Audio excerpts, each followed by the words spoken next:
are prone to becoming so attached to our characters and stories that we struggle to see why a passage may not be working. It takes another set of eyes to help us nurture our writing to full maturity.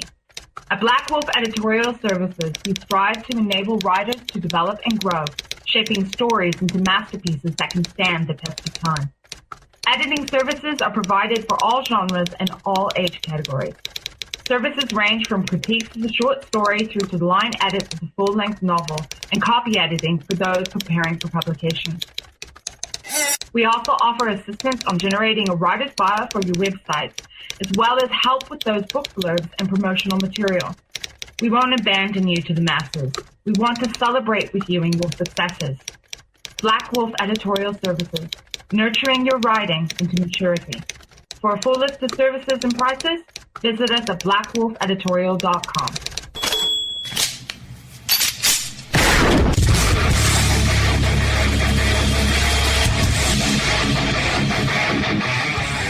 This is Slickery Trigger for Rebel Road Tactical. With proper care and feeding, your pistol will be ready when you need it.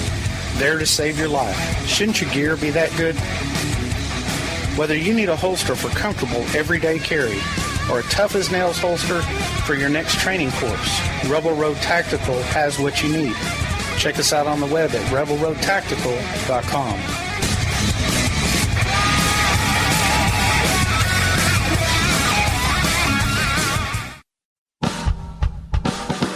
You're listening to the Spark Radio Network, internet radio like you've never heard before. Innovation, creativity, and imagination are all said to begin with a spark. So fasten your seatbelt and take the ride of your life and listen for the spark.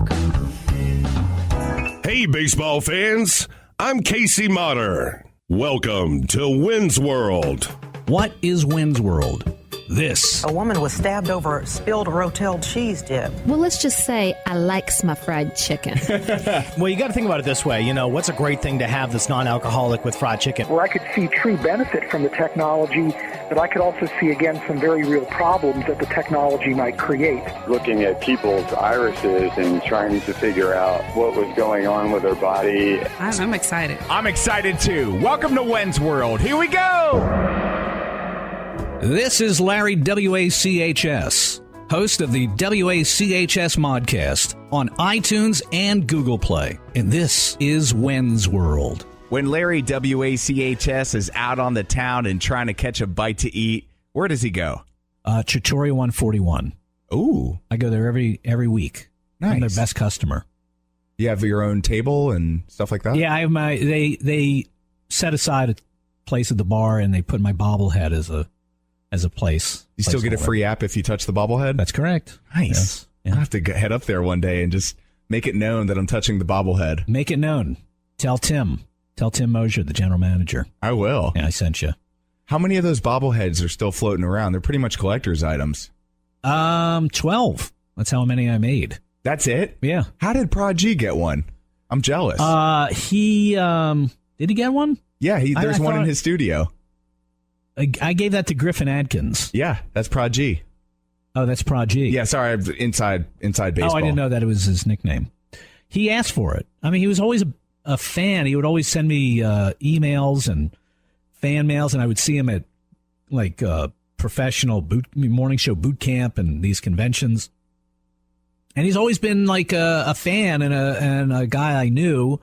And he's got this job, and he asked for one, I think, or something. He's always been there for me as a fan. That's cool. And I figured, yeah, he's a good kid, and maybe we'll work together. Maybe we'll need a new producer or something. I don't know. You never know. And so I just sent him a bobblehead because I was making a bunch. Yeah. To give to people for, I think, one Christmas. That's so cool. Yeah, I just thought I'd give them out to people who like to have them. I mean, I'm not going to send it to somebody who doesn't want one. Right. So I kind of have to come clean on something. Mm-hmm. I sent you a kind of a mean email about 3 years ago, and it was after you guys interviewed Jesse Ventura. And I said something along the lines of, Larry I can't believe that you didn't even give him the courtesy of listening to his whole thing, and all you did was make fun of him the whole time. Mm-hmm. And after I did it, I realized how impulsive and foolish that was. And you responded very respectfully. And it really made me realize who you really are, because you could have, first of all, ignored me, which would have been totally understandable. What did I say? You said, I'm not sure this is the proper format for you to tell me how to do my job. I'm not sure this is the proper format. Yeah, okay. And it made a lot of sense. I remember that, yeah. Do you really? Yeah. And I wanted to, well, first of all, apologize for that in person. And here I am. And I've had the opportunity. God has a way of bringing things full circle. I accept. Thank you. Thank you. I feel like I'm clean again. Down in the river or something. Good. I cleansed you. Yes, you did. The rabbi has cleansed me. Yeah. I remember that interview. It was really terrible. First of all, I didn't want Jesse Ventura on because I just don't like him. I just think he's insane. You just can't no matter what you say, he'll always argue with you. It's just, this is foolish. Yeah. And I remember that was going really badly. We taped it, and I got into a fight with Steve over that because he wanted to do it. He thought I was being a douche to Jesse. I said, Steve, this is how you interview people. You don't just throw sentences at them. You actually ask them questions, and you call them on that you think is stupid, whatever. It wasn't the best. I didn't think it was a good interview, but yeah. And then it was just another heard from. I don't think you were nice to him. All right. Listen, thank you. I've got a million program directors. I don't need another one. What was that like for you? And I know you're able to shake off all the hate and criticism, but you got pretty much the brunt of that. And this is from the outside, so forgive me for maybe stepping in, but I feel like Eric was the easiest one to get along with because he was the libertarian, laissez-faire. Hey, man, I just want to get high, leave me alone. That was his mantra for the show, too, and he got quiet a lot. You were always seemed to be the one that took the most of the kicks from the fan base and from the callers and from the guests. Yeah. But it was all because you asked the questions and you didn't placate the ego. You always kept it real. Why? I think that's accurate, your view of the situation. I'm always curious what people think of the interaction between Eric and myself and the history and the dynamic. It could go either way. Some people love me and hate him, and some people love him and hate me. Some people love us both. Some people hate us both. I don't know. I don't know. And our separation, the end of the regular guys, I still don't know how that's really perceived by most people.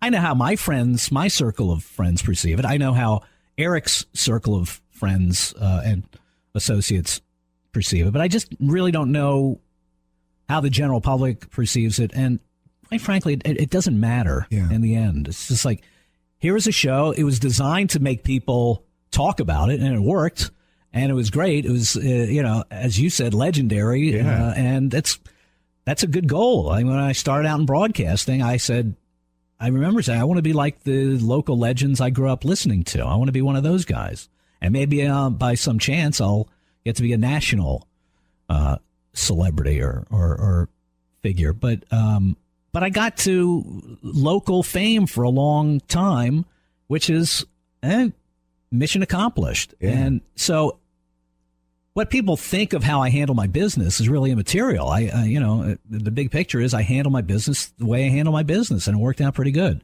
I made mistakes and I learned from them, but overall, if people think Eric's the nice guy and I'm the mean guy, or I'm the nice guy and he's the bad guy, that's the way it works. That's the way it should work. Everybody should have a different take on it. Now there is a truth. There is an objective truth to all this. But I'm not going to kick anybody's dreams in the. If they want to think Eric's great, then that's what they're entitled to do. If they come across me and I change their mind, even better. Man, you cannot make this stuff up. Last Saturday in Memphis, Tennessee, a woman was stabbed because she spilt some queso dip. Fox 13 in Memphis covered the story. Man and woman are scheduled to be arraigned tomorrow on charges of assault. This after police say a woman was stabbed over spilled Rotel cheese dip. Michael Weston is in jail on $20,000 bond, and Yolanda Tucker is behind bars on $25,000 bond. Police say that Weston originally gave them a false name. This all happened just after 10:30 Saturday night. Police responded to a crash in the area of Winchester and Mill Branch. That's not far from the airport. Police say that the woman behind the wheel was trying to drive herself to the hospital after being stabbed. Police say she had been hanging out with Weston and Tucker when she spilled some Rotel dip. Officers say Tucker got mad, and they say Weston gave her a pocket knife. Tucker then used it to stab the victim. The victim was taken to the hospital in critical condition and had to undergo surgery. Though the news anchor told the story fairly well, I was still confused after I listened to that. So we put the pieces of this puzzle together. Without further ado, a reenactment of the Rotel cheese dip massacre. It all began last Saturday at the Bent Tree Apartments in Memphis, Tennessee. Inside an apartment were three friends: Michael Weston, age 43, Shonay Davis, 35, and Yolanda Tucker, 41. All chilling, watching BET. I got the munchies like a mother. That cheese dip ready yet? Yeah, baby, I'm mixing it in the pico de gallo right now. And bring in more Kool-Aid. Okay. Here, I help. Thanks, Shonay. Moments later, all three were on the couch, enjoying some Rotel cheese dip and purple Kool-Aid.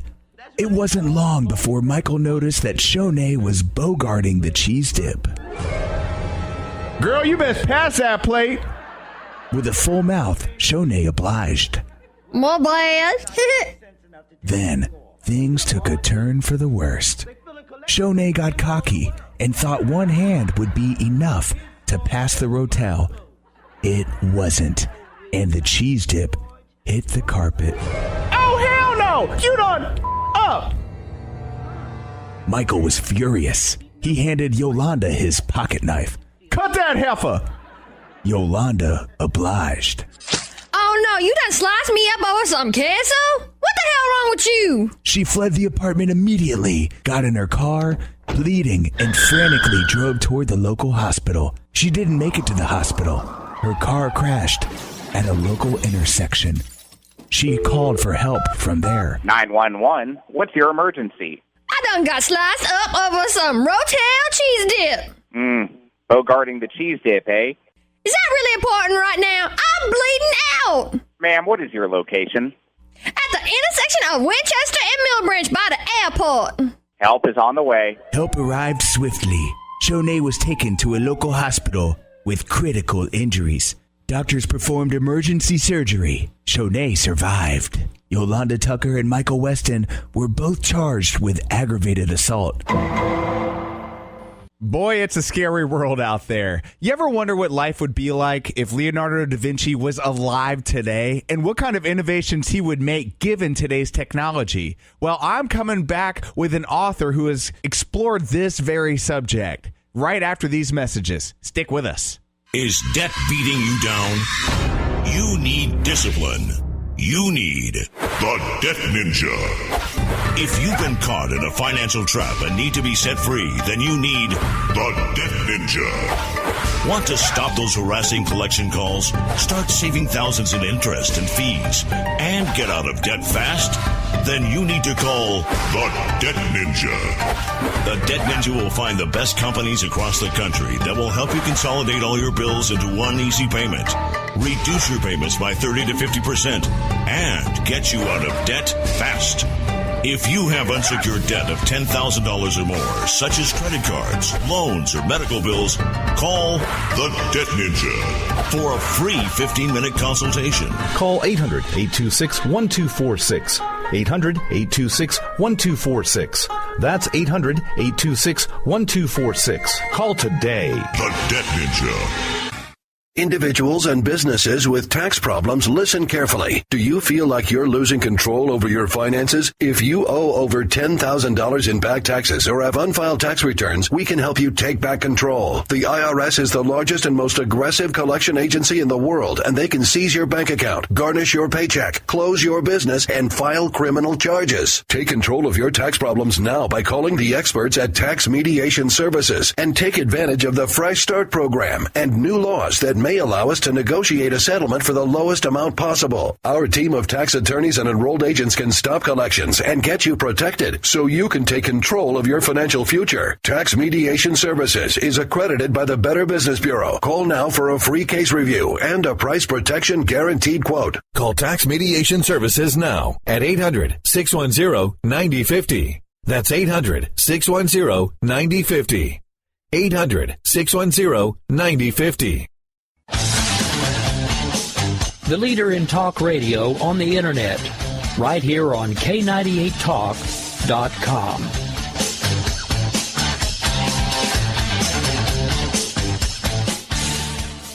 I'm in Wynn's World and I love it. Putting history at their fingertips. Let's reach out and touch someone. Art has always been critical to human society. There's undoubtedly a connection between art, culture, our past, our present, and our future. But unfortunately, it's one of the first things to get cut in our public education system because of the lack of funding. Of course, we all learn science, technology, engineering, and math, known as STEM. But where does art fit into all this? And what can we learn from the old days, the Renaissance, people like Leonardo da Vinci?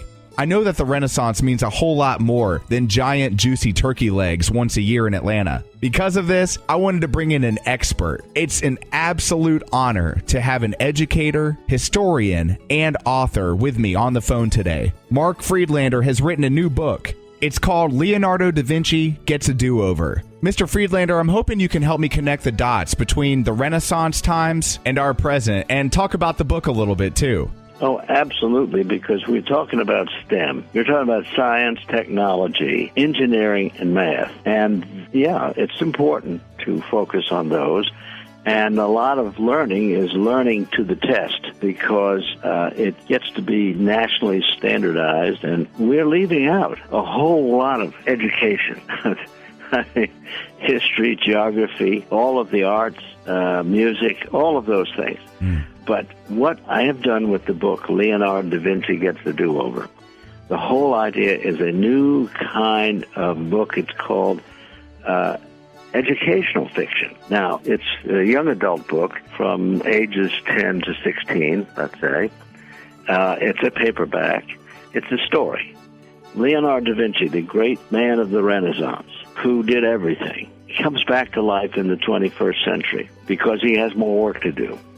And he's going to use his genius to help solve some of the problems of the 21st century.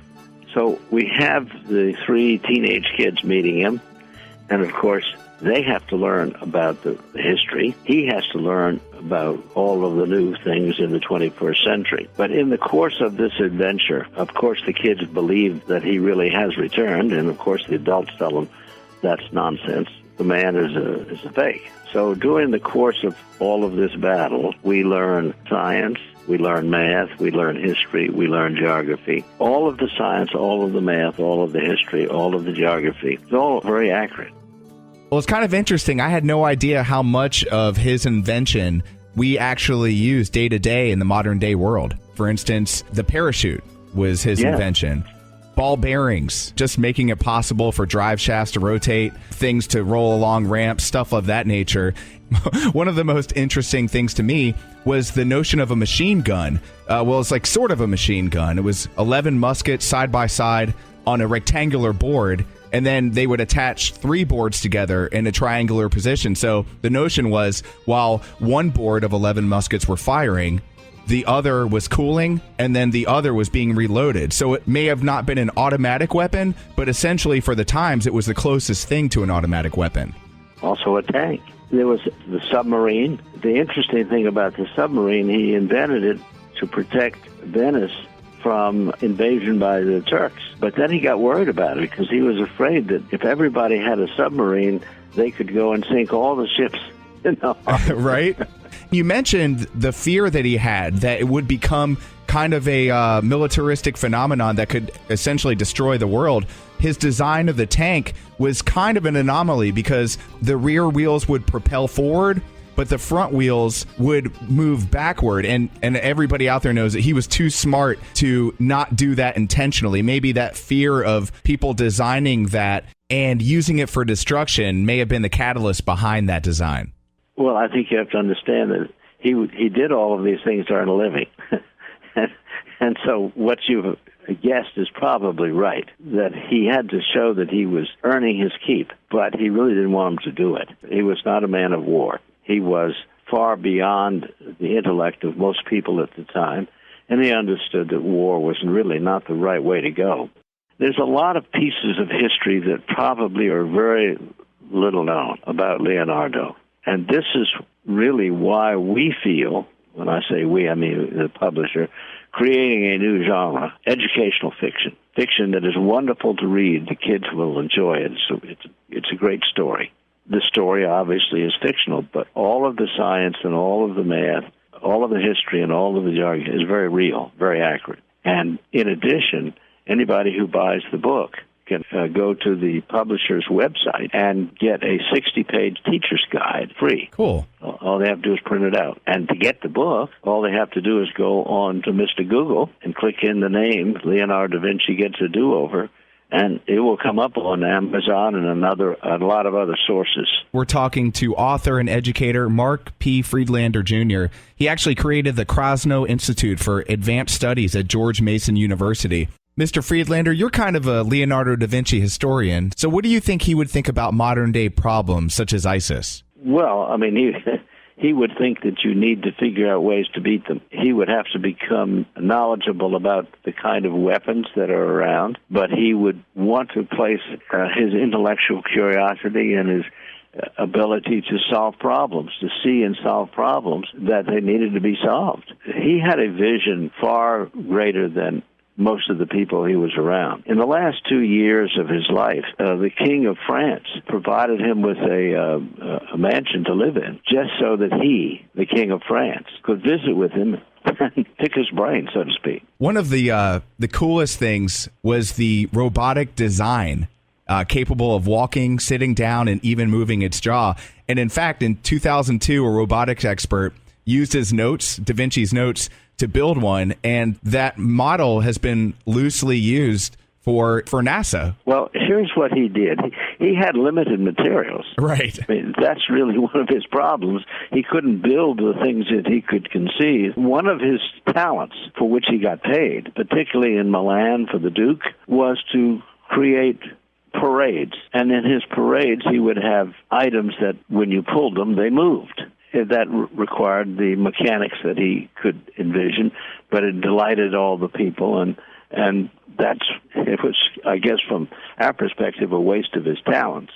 But it was part of his talents. It's part of what he did, and a part of how he earned a living. Let's say, theoretically, Leonardo did get a do-over. What do you think he would be capable of with the materials and resources of today? Well, in the book, we have one invention that he makes that is not real yet.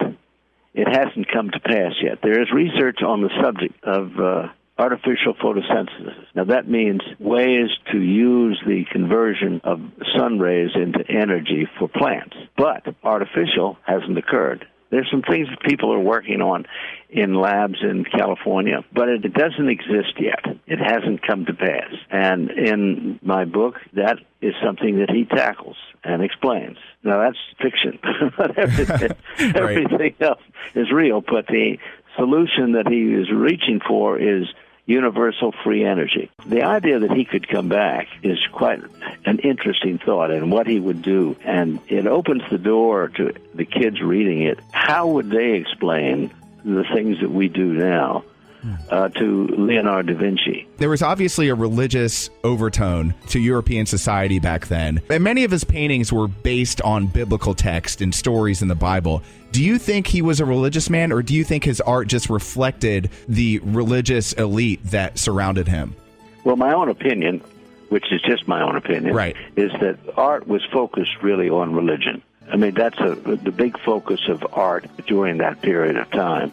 And I think he reflected his times. His most famous painting, of course, the Mona Lisa, it has mathematics in it, which is explained in the book, and it's real. It's true. But when he painted it on a commission from the husband of the lady who was the Mona Lisa, but he fell in love with his painting. He didn't get paid for it. And the guy wanted to pay him, but he had said no, he hadn't finished it. And he left Florence and he went to Milan and took it with him.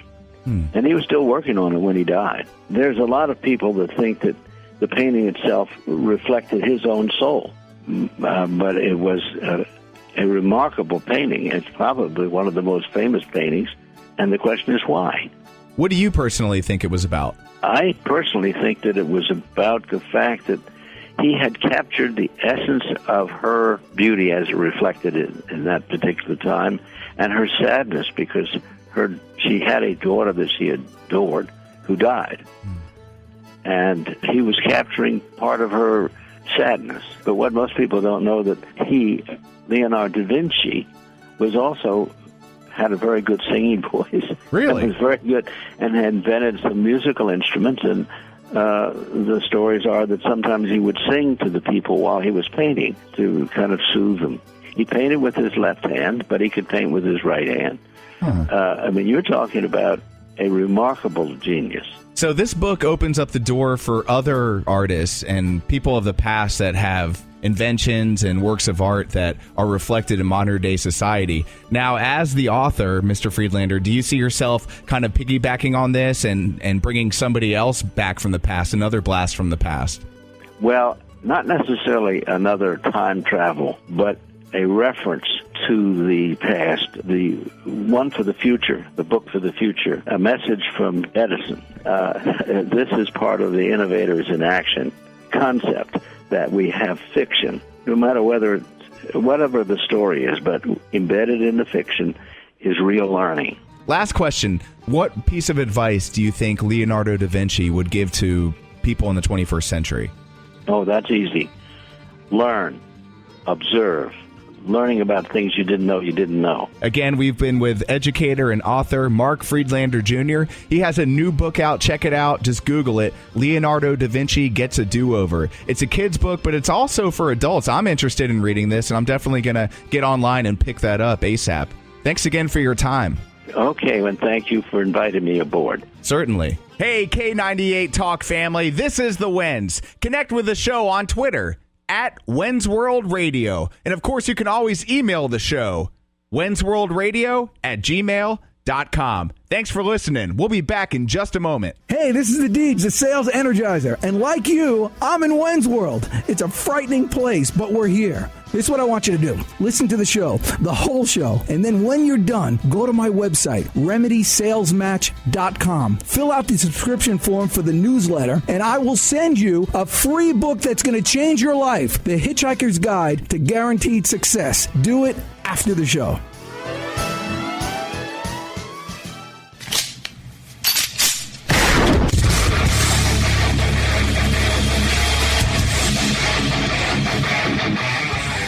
This is Slickery Trigger for Rebel Road Tactical. With proper care and feeding, your pistol will be ready when you need it, there to save your life. Shouldn't your gear be that good? Whether you need a holster for comfortable everyday carry or a tough-as-nails holster for your next training course, Rebel Road Tactical has what you need. Check us out on the web at rebelroadtactical.com.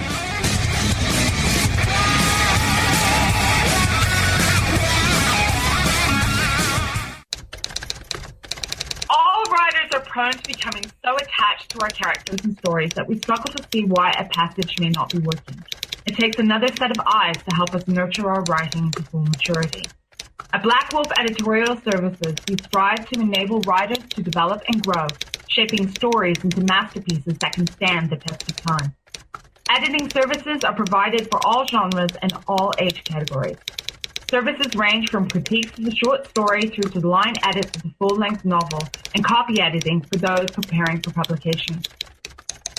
We also offer assistance on generating a writer's bio for your websites, as well as help with those book blurbs and promotional material. We won't abandon you to the masses. We want to celebrate with you in your successes. Black Wolf Editorial Services, nurturing your writing into maturity.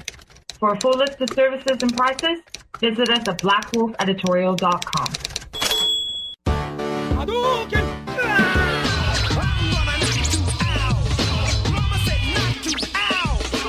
What would it be like to speak to a real-life street fighter? This one from the streets of L.A. With me on the phone right now, author Tom Nix. He wrote the book Nixland about his journey from street fighter to entrepreneur. Welcome to the show, Tom. Well, thank you, Joey. Nice to be on your program. Now, we've all played the video game Street Fighter. It's kind of outlandish, but you are a real street fighter on the streets of L.A., is that correct? Well, I was. I actually grew up in San Pedro, which is the port of Los Angeles, in the 60s, and in those days, it was a pretty rough town. We also had 40 gangs, and I was in one of them called the Essex. I had quite an experience growing up. In our club, we had 3 objectives: get drunk, get lucky with the girls, and fight anyone that looked at us in a hostile manner. So it goes way beyond the Sharks and the Jets, huh? Yes. Well, it's close to the Sharks and the Jets. We used to cruise down the main street there, which was Pacific Avenue, drinking while we drove in our lowered cars. I had a lowered 1959 Chevy, looking for girls and looking for fights. And I had dozens of fights in those days, and I enjoyed it, and I was good at it. And so that's actually where I started. We were tough guys. We were nice guys, but if you wanted trouble, by God, you were going to get it. And we considered trouble by having someone look at us for too long. And then you walk over to them and you'd challenge them to a fight. Now, I don't want you to take this the wrong way, but I've always felt like gang members are cowards. It seems as if people in gangs can't handle their own, so they need the company of others to fight their battles for them. What was it about the gang mentality that drove you to join that kind of thing? Well, first of all, you're right about that gang mentality today, but in those days there was a different standard. There was only one-on-one fighting. You either got your clock cleaned or you didn't, and your partners didn't jump in one way or the other. Huh. Yeah, so what it really boiled down to, we had a clubhouse in the lower income area of town. It was a lot of hookers down there and bars. It was actually a rundown area after the Navy pulled out. So we'd go down there and drink and bring our girls down there. But the basic pastime was doing this cruising, looking around for trouble. Hey, that's what everybody did, and so that's what I did. All right, so I guess it's fair to say you had some street cred back then. Also some girls and the respect of the neighborhood. What made you leave that lifestyle? Well, changing yourself is a process, and it starts with changing your environment. So, for me, that was going to college. By the time I got out of college, that notion that I would be driving down the street looking for trouble was out of the question.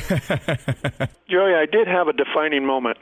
A friend of mine inspired me to listen to a book on tape called Think and Grow Rich by Napoleon Hill, and that changed my life forever. That book inspired me to go on to a crusade for about 10 years to listen to self-help tapes and go to seminars to figure out how I could be happy and successful. I boiled all that down into what I call life's key concepts. It's a 3-pager that you can find on my website, and you can pull off a free copy. I'd like to ask your listeners to do that. Absolutely, and that's nixland.net, nixland.net, correct? Right, and it's under About the Book tab. You'll see the icon there for Life's Key Concepts. So you do some philanthropic work around L.A., right? I do, and we really did when we had the company. I sold the company in 2007. Prior to that, Nix Check Cashing was a household name in the Los Angeles area. We had a fabulous reputation in the community, but we also, to your question, so we supported numerous community organizations. We had our own annual food drive where we fed 1,200 families every Thanksgiving, had a scholarship program. So we did, we not only, we're in business to make money, which you have to do to stay in business, but we were a good corporate citizen too. Go into a little bit of detail about your connection with Seattle Seahawks coach Pete Carroll. Yes, I was on Pete's A Better LA board of directors.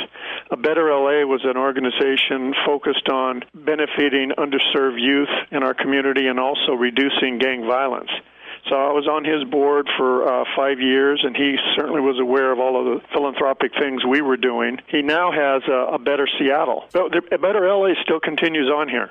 So when we talk about life change, it always sounds easier than it actually is to do. What were some of the methods that you used to change your own life? The thing that really catapulted me was the understanding of the law of attraction, which is you get what you think about. And that was a very powerful understanding that I discovered 40 years ago this year. So if you change your mind, you can change your life. And you change your mind with affirmations, positive mental attitude, visualization, positive self-talks. You can even have pictures of what you want.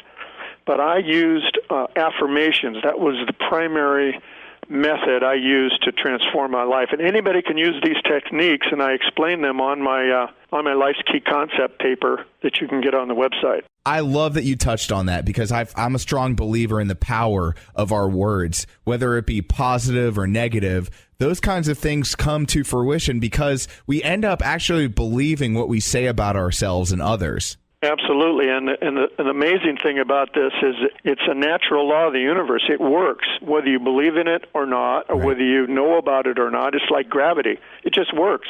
Yeah. And so, if you don't know about gravity, you're bound and determined to fall down, right? And it's the same thing with the law of attraction and the use of affirmations and controlling your mind. So many of us have negative mental self-talks, stinking thinking, they call it. All of these negative things reinforce the negative that's in your life. And so you can turn that around by using affirmations.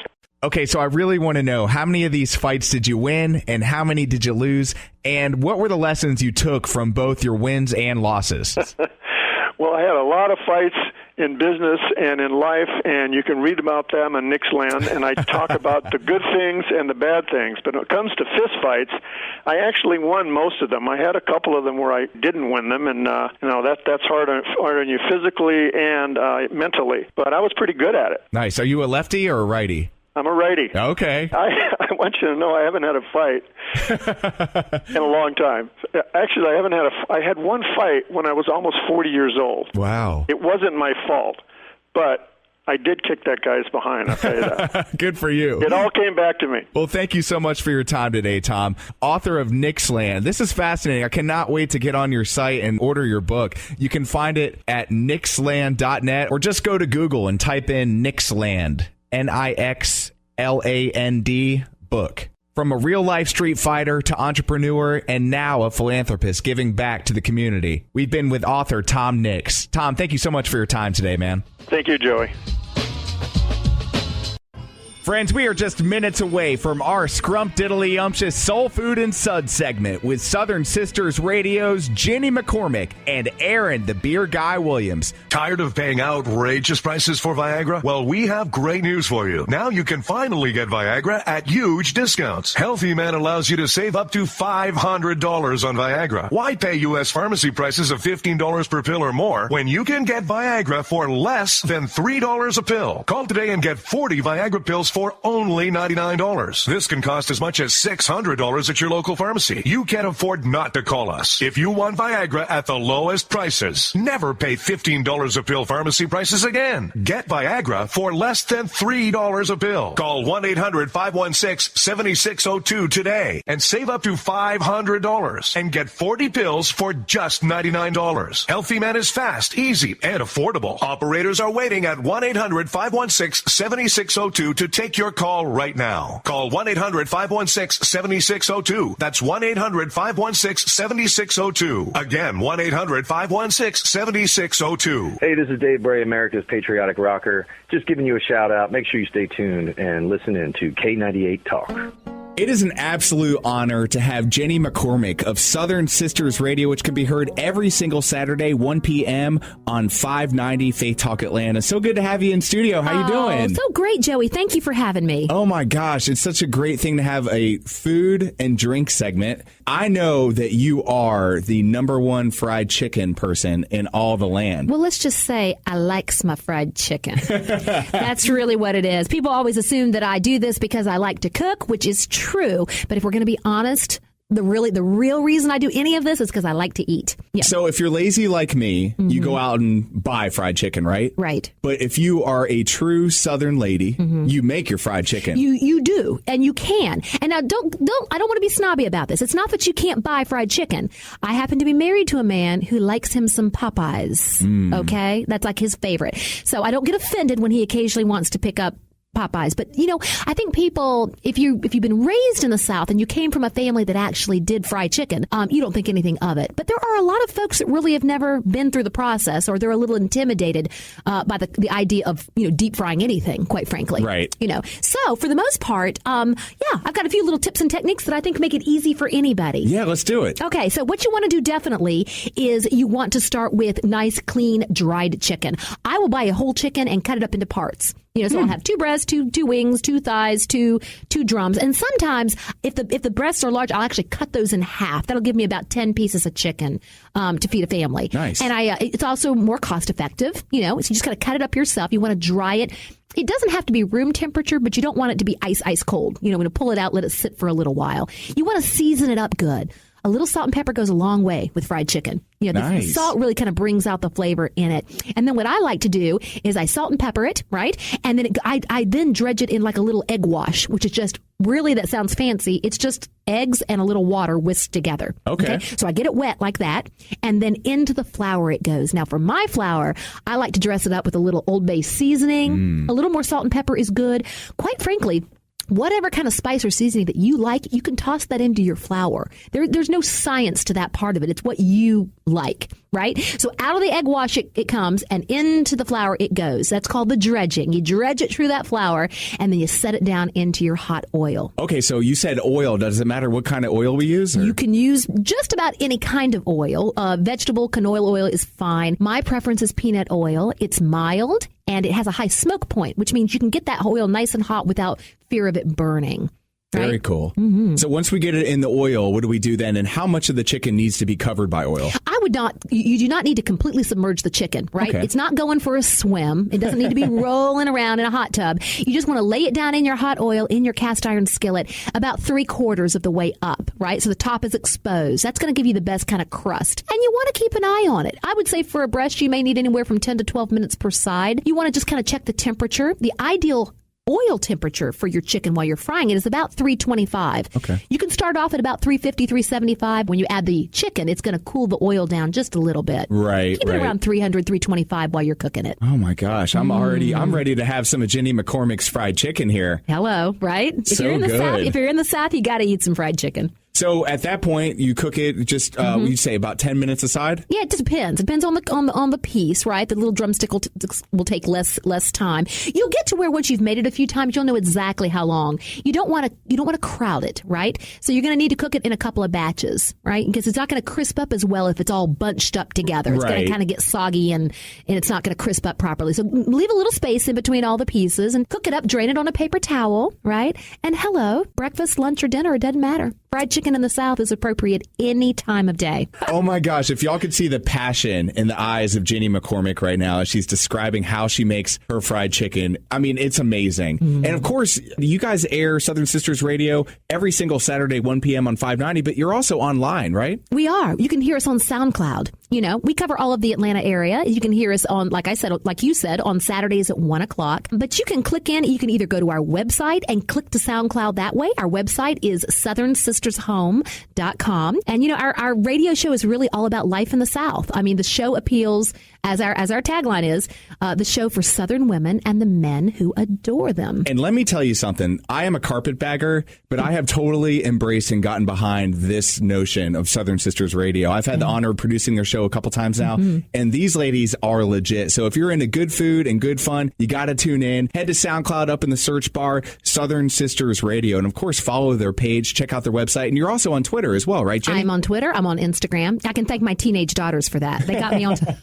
If you ever don't know how to do social media, just find a teenager. They'll tell you how to do it. So we're on everything. You can find, we got a great Facebook page, lots of great recipes that we're always posting. And really just we talk and laugh and kind of pontificate about life in the South, which is a great place to live. Oh, that's fantastic. Thanks so much for your time. We got to have you back. Maybe we'll do this all summer long. We could talk about food every week as far as I'm concerned. Awesome. Thanks, Jenny. Take care.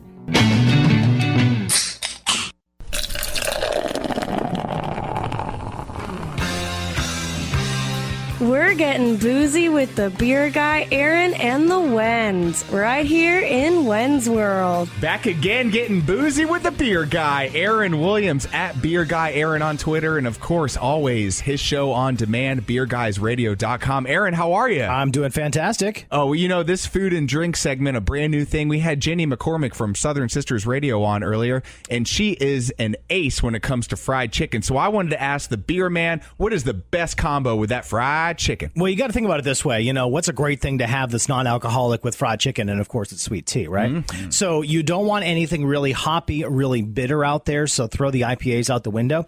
I want you to look at brown ales. Brown ales are going to be a little more maltier, a little sweeter, a little more full-bodied. But also they're nutty, then they're not hoppy. So you're kind of going to get that that bready, malty characteristic like you would a nice piece of fried chicken as well. So if you've probably had a brown ale before, you probably had a Newcastle. Right. That's what they traditionally are. But there's a couple that I want to talk about that are local and are great as well. Great. The first one is going to be from Sweetwater, which is, again, one of my favorites. It's called the Sweet Georgia Brown. and it is certainly an easy one to find. You can definitely find it anywhere. It's nice and malty. Like I said, it's got a nice little backbone on it, and it is going to hold up to something like fried chicken.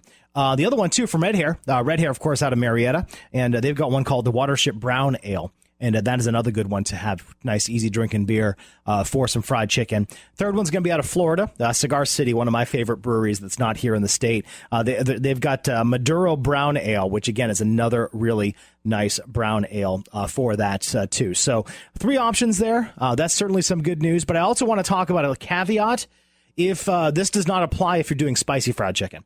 So I love me some spicy fried chicken. So if you are going to have spicy fried chicken, or if you're like me, I take the fried chicken, I take a piece of it, put a little Tabasco, put a little Frank's on it, and eat it. That's good times. You'll want an IPA. You'll want something that's going to be a little bit. It's going to break up that hot peppery flavor to it. So if you got some spice on it, do an IPA. If not, go with a brown ale. Well, her recipe specifically was heavy on the Old Bay. Okay, well, I think you'll be okay with a brown ale. I don't think Old Bay is going to really kick it up the spice as much as some other ones would. I'm thinking like a specialty up in my neck of the woods, up in Gwinnett, is Korean fried chicken, and that is super spicy. I love it, but certainly not Southern fried chicken. So. Awesome, Aaron. Of course, you can hear Aaron and his partner Tim Dennis every single Saturday at 1 p.m. AM 920 The Answer, Beer Guys Radio, and always on demand, beerguysradio.com. Cheers, Aaron. Thanks for your time. Cheers, bud. Right. What you need some gum, breath like some thunder. What you looking at? I don't want your phone number, please.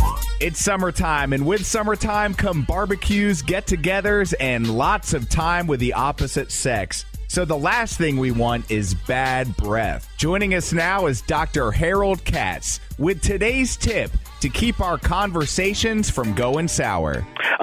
There's a couple of tips I'd like to give your listeners in order to make sure they are kissable all the time. You got to drink as much water as possible. You need to keep your mouth really moist. The problem, especially in the summertime, people get dehydrated, they exercise, they go to the beach and they run around, do all those sorts of things. They don't drink enough water. They go have a 6-pack of beer.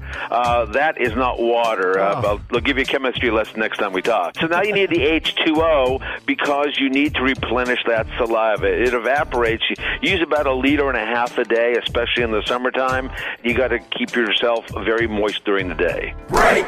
So what is iridology really all about? On the other end of this break, our health and wellness expert John Bartlett explains. Then after that, our male soap opera moment. Stick with us. The leader in talk radio on the internet, right here on K98Talk.com.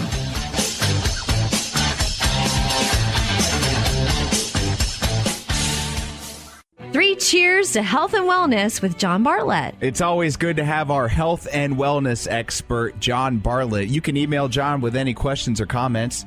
movetowardshealth@gmail.com. John, how are you today? I'm great, Joey. How are you? Fantastic. In the book of Matthew, the 6th chapter and the 22nd verse, Jesus says the eye is the lamp of the body. So if your eye is well and shows you what is true, then your whole body will be filled with light. And so today we kind of wanted to correlate that possibly to the science of iridology. And it's kind of an alternative medicine technique. Hasn't quite been embraced wholeheartedly by Western culture. But basically the essentials of it are determining a patient's health based on the iris. Is that right, John? That is right. It's a very interesting science that has been taken seriously in some countries, but in others, it's just kind of a growing thing and slowly being accepted over time. So the modern-day version of iridology was embraced by Philippus Maeus back in the 17th century, but the origins date back even further than the 1600s. There's this other gentleman, Igaz Navan Pescli. He saved an owl from a hunter's snare, and the owl, while he was trying to save it from the snare, he accidentally broke the owl's leg. And he felt inclined, and obviously terrible that he did that, and took the owl back and splinted the leg and nursed the owl back to health. But he noticed in the owl's iris that there was a dark streak that appeared at this one point in the iris, and as the owl healed, the streak turned back into a small dot. And it just intrigued him, and it actually motivated him to be a doctor later in life. And he just started looking at people's irises and trying to figure out what was going on with their body and with correlation to the eye. So he looked at other people that had their leg broken, and they happened to have that same mark in their eye at the same area that correlated with the owl. And that's how it all got started. Yeah, it's very interesting. Yeah, there's a lot of criticism, though. I'm sure there are people out there listening right now that would say, that's all quackery, right? So what kind of response would you come with to that kind of statement? Well, the eyes are kind of been a mystical thing since the beginning of time. Everybody has them, and the funny thing is everybody on the planet has a completely different iris, arguably a different iris from anybody that's ever lived. You know, when you look at your body as a whole, your eyes are obviously a part of that. And with things going on in your body, you have the relays to the brain and to the optic nerve. So I feel that the Creator would give us some sort of indication map to see what is going on in our body. Right. When you're doubting some sort of science, it's always good to take a little time and instead of just jumping on the negative bandwagon, maybe do a little research on it, and you'll see there's a lot of solid science behind iridology. And it's fascinating. If you go online, you can actually Google iridology charts, and you can look at the eye in terms of the body parts that are connected in it. Definitely. And, it's so easy. Just hop on the internet and look at eye changes. And a lot of people do different medical protocols, different diets and herbal regimes to, say, detoxify themselves or just get themselves on a better path. They exercise more and get their lymphatic system moving and, try to slowly detox and regenerate their bodies. And you can see they'll take a picture of their eyes when they started, and a year or two later, it does take a while, you can see significant changes in their eyes. And that's what really brought me into being a believer in iridology, was to actually see people acknowledge it, and they dug into their diet and their lifestyle habits and started changing things, and their eyes started changing with it. And right there was just proof in the pudding to me. So. Oh, that's awesome. Again, if you have any questions for John, reach out to him. movetowardshealth@gmail.com. John, it's always a pleasure, man. Can't wait to have you back soon. Thank you, Joey. Keep an eye out. I love me some good old-fashioned wrestling. Ladies and gentlemen, this is your male soap opera moment. Back again with the male soap opera moment, featuring the one, the only Rags to Riches Ragge at Shamso84. That is I. And, of course, your compadre, the Bell there. Our tag team partner, Marquis A. Davis1 on Twitter, is out again at the homestead taking care of the missus and the bonus baby, plus the 4 others. He's a busy man. What can we say here? This week, some very special news from the WWE to the WWE Universe. And that special news is, drum roll please, Brock Lesnar versus Randy Orton. Say it with some fire, Shamso. Brock Lesnar versus Randy freaking Orton. The Beast versus the Viper, 1-on-1 in the squared circle at SummerSlam, conceivably the second largest pay-per-view throughout the whole WWE calendar, right? Undoubtedly there. Yeah, I'm excited. But let's not jump the gun, because before SummerSlam is WWE Battleground, live Sunday, July 24th at 8 o'clock. Man, oh man, that is going to be a slobber knocker. It is there at Battleground that we will witness the triple threat match for WWE Gold between Seth Rollins, Roman Reigns, and your WWE champion, Sloppy Dean Ambrose. Dean Ambrose probably got ketchup sauce on it, but I'm not talking about Dean because he's my fave. He is the slopster, the Sloppy Dean Ambrose. Sloppy Dean Ambrose. I also think that John Cena is going to team up with Enzo and Big Cass and face off with AJ Styles and the other 2 guys. The club? Yeah, those guys. I think that match is going to happen. I'm still waiting for the New Day and Wyatt family thing to come to a head, and I kind of get the feeling... It's almost like that Daniel Bryan thing, though. You know how Daniel Bryan was faking it, and he just went off, and he was under the spell of Bray Wyatt, and then he just kind of, reversed it and beat him up, and he was Daniel Bryan again. And we're seeing that. That is a great analogy, because we're seeing that right now with one of the members of the New Day, Xavier Woods. He seems to go into this like hypnotic trance whenever Bray gets on the mic. And I don't know, maybe get the feeling that he could turn on Big E and Kofi. Probably what do you not. think? I think Kofi will, I don't think so. I think he doesn't know what he wants. He doesn't hold the title. So, he's just there with Francesca, just hanging out, saying WWE World Tag Team Champions. You got a little lost there, Wes. I did. I almost went with another way there. So I'm glad you set me straight there. Of course, before SummerSlam, New Day and the Wyatts square off on Sunday, July 24th at Battleground. Couple matches to keep out for there. Like we said, the triple threat match between the Shield, Reigns, Ambrose, and Rollins. John Cena will tag team with Enzo and Big Cass versus the Club, that being AJ Styles and Anderson and Gallows there. I didn't even know that, and I just said it. Right? See, you are like Swami. WWE, I'm just saying, you need somebody. Hey, what about this show? Yeah, she's already throwing me off the freaking bridge here. And of course, we have 2 more matches, kind of some mid-card matches. Sami Zayn finishing off this rivalry with the great KO. And then women's division, Becky Lynch versus Natalya. Ugh, I'm so over that. I don't know. I'm not really sold on that. I think it's a secondary match to what we're going to see next with Sasha Banks and Charlotte. And I am ready for the boss to take that title. I think she's due. And I think it looks better around her waist. I got to be honest with you. I think so. I support that. Oh, yeah. I mean, she is sexy. I got to give her that. Okay, I won't go that far, but yeah. That's okay. I can see it in your eyes, Sham. So she got a little something for the boss. Yeah. And on that note, that's all the time we have for this edition of Male Soap Opera Moment. Again, featuring the one, the only Rags to Riches Raggy at Shamso84 on the Twitter sphere. Deuces. And at When's World Radio. Follow the show. Head to SoundCloud up in the search bar, When's World, for this episode and lots more where that came from. Thanks for listening. Break! Getting to know the Wens.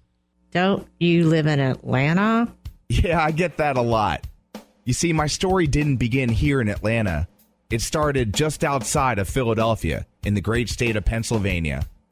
I lived there from my first breath until 3rd grade. That's when we packed up and headed south to Jacksonville, Florida. That was when my dad got transferred. It was fantastic in Jacksonville. We lived in an apartment complex called Bay Meadows, literally a few yards from a golf course. Jax was great. The beach was only a short car ride away. The weather was fantastic. Well, for the most part. I did find Mother Nature to be quite manic in Florida. Sunny one minute and storming the next. I spent the rest of my elementary school days at Beauclair. I actually went to school with Udonis Haslam. He was a pretty cool guy. His dad would wash his car every weekend. Mr. Haslam had the cleanest ride in all the land. It was a super cool time to live in Jacksonville as well. The campaign for a professional football franchise was getting underway. It was called Touchdown Jacksonville, and the whole city was fired up about the notion of the Jacksonville Jaguars. Just as they were breaking stadium ground, the Wensler family compound would move again. When I was 12, we packed up the Taurus and headed north to Atlanta, and I've been here since. Look, I've tried to embrace Atlanta teams. Honestly, I have. I just can't do it, though. My arm won't allow me to do the stupid tomahawk chop, the dirty bird, and on a dancing tip, I'm not quite coordinated enough to do the Dougie or the stanky leg. My sports heart belongs to Philadelphia. It is bonded to the city of brotherly love. But to be candid, it's been a rocky road. At times, I feel like I'm in an abusive relationship. You see, the only championship I've known is from the Fightin' Phils in 08. I'm thankful for that. But to be honest, otherwise, it's been year after year of disappointment and heartache. The Sixers won the first game in the 2001 NBA Finals against LA, but then got shut down 4 straight.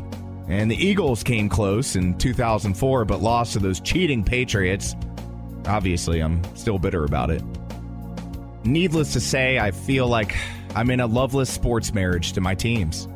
So here I am, a jaded, frustrated, and contemplative diehard from Philly who can't catch a break.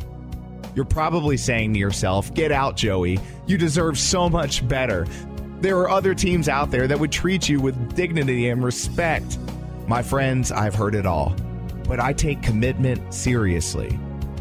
I took a vow, and I shall remain faithful till death do us part. Get over yourself, Joey. Break! You're listening to the Spark Radio Network, internet radio like you've never heard before. Innovation, creativity, and imagination are all said to begin with a spark. So fasten your seatbelt and take the ride of your life and listen for the spark.